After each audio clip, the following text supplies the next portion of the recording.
Hello, welcome back to Mal Magazine. This is Matt, caretaker of the globe's greatest collection of spaceship parts. And today, I'm going to tell you about this picture I drew of an astronaut sitting at a crossroads under a graveyard tree. And I drew him because lately I've been seeing a lot of signs. Okay, so first I seen this grocery store astronaut, and then I saw these two white cats in a dark alley. One stays in the gutter, the other moves into the light, and I'm thinking, is this a sign?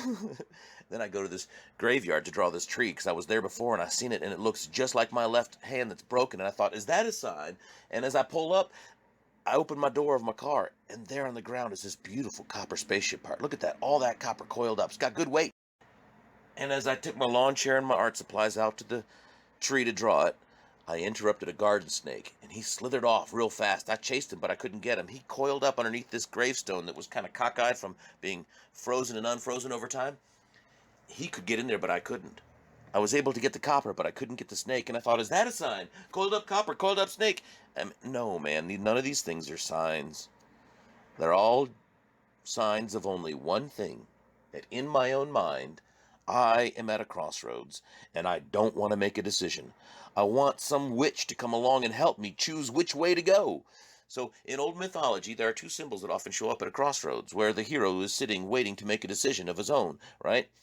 First, there's the sorceress, the witch, whoever who has greater power, that the hero wants to rely on their wisdom. Like these signs, is this possibly the way to go? Well, there's also the black dog. We'll talk about him in a minute, but let's talk about this astronaut's witches, okay?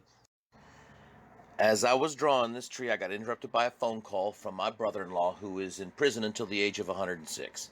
And he asked me how my day is going, and I told him all about it. And he said, "Oh man, it sounds so great to be underneath a tree like that. I sure cannot wait until I enjoy the honey and milk of heaven." And do you see that over there? There, freeze that. Full screen. Okay, freeze that. Tighten up on that wing. Vector in on that guy by the back wheel. Zoom in right here on this spot.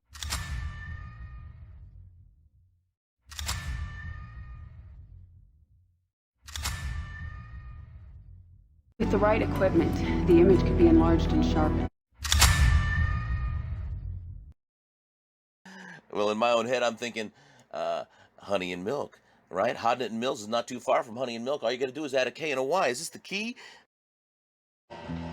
Gosh, Batman, I'm sure hung up on this riddle.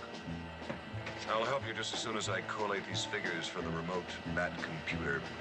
No, man, I'm spiraling. Let's not even go that way, all right? I'm looking for witches to help me look which way to go. Because in my own mind, I'm thinking, I don't want to go down a path that means waiting for the milk and honey of heaven. Isn't it the saddest thing in the world to think of a man in prison for the rest of his life waiting to die? That's exactly what those words are. And I've heard them a lot. I'll just wait until heaven to do this or that. No, God didn't put us here to wait. This world is not a waiting room, all right? We're here for a reason, not to sit and wait. Well, what is that reason? What are we here for?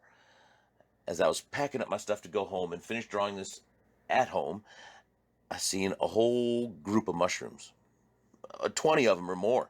And among them, I seen these two right here. And look, mushrooms, they rise up with the morning dew and they're gone by the afternoon sun, right? But these two mushrooms chose their brief time on this earth to spend every minute together. And I thought, is that a sign? Is that what I'm supposed to do? Don't wait for the milk and honey of heaven. Enjoy the Epicurean joys of this world right now. No, that's not it either. I'm looking for witches to help me look for which way to go. And if I rely on witches, I'm going to get a witch's choice. I don't want a witch's choice. Look, the witch's choices are there for only one reason, to get you lost in thought. That's what this astronaut's doing. He's just sitting there. Let's talk about the black dogs, okay? In mythology, the black dog at the crossroads is there like a vulture, ready to devour you if you don't get up and go. And this astronaut's just sitting there looking at his witches. And his cats are symbolic of his past ghosts that are going to devour him if he don't get up and go.